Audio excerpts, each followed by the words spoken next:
So this is the third of 3 short videos put together by the Centre for Economic and Social Rights, which looks at the connections between fiscal policy and human rights in the context of COVID-19. In this video, we outline some of the key policy debates that are happening now in response to the economic crisis triggered by COVID-19. We talk about what a human rights lens would bring to our understanding of these debates and what it would look like to analyze particular fiscal policy proposals through a human rights lens. I think we're in a context where there's generally quite wide agreement that to recover from the effects of the COVID-19 pandemic, we're going to need quite a massive injection of resources. Where there's much less agreement is in what specific policies that kind of injection of resources should be facilitated through. That said, though, there are some proposals that are really starting to gain more traction. So, for example, in terms of spending money, there's generally quite widespread agreement that investment is needed in universal basic healthcare, that is necessary to invest more resources in comprehensive income support, and that we need to build more resilient public services in the aftermath of COVID-19. In terms of raising money, there's a recognition of the need to look more widely for potential sources of revenue.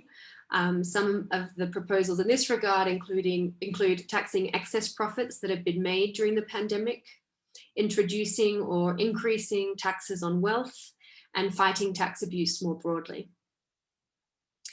And in terms of borrowing money, there's been proposals to cancel debt or restructure debt in order to increase fiscal space, and also to allocate new special drawing rights by the IMF, which is a tool that could be used to inject more liquidity into the global economy.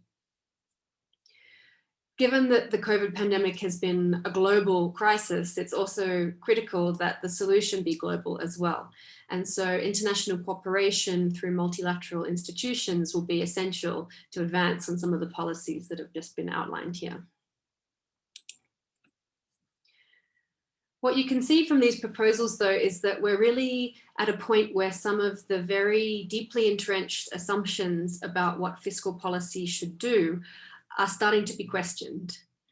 So while public finance management really emphasizes macroeconomic stability and aggregate fiscal discipline as overarching goals of fiscal policy, the COVID-19 crisis has forced us kind of more and more to think about what the social purpose should be, what the social purpose is now or what it should be if it was reformed.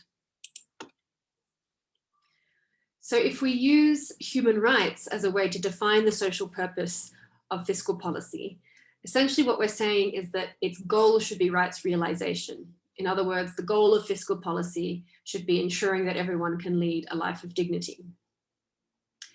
And to assess fiscal policy to determine whether or not it's living up to that goal, we would look at whether or not policy decisions reflect human rights standards like non-discrimination and progressive realization. And we'd also look at whether the process of policy making and the process of taking decisions around fiscal policy reflected human rights principles, principles like participation and like transparency. And if it's helpful, we've put together a short cheat sheet that summarizes what some of the most relevant standards and principles are when it comes to looking at fiscal policy through a human rights lens. So I'd point you to that if it would be helpful.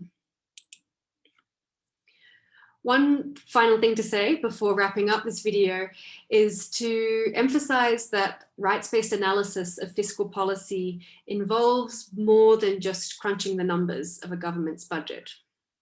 That's important, but fiscal policy is both shaped by and shapes broader development goals. There's an interrelationship between the budget and between other socioeconomic policies, and that's what this diagram tries to capture here. That said, uncovering the way that budgets affect policies and the way that policies affect well-being is often not so easy to do.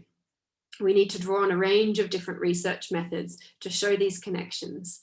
And much of the work that we've been doing at the centre is to develop tools and develop methods that can help us do that more effectively.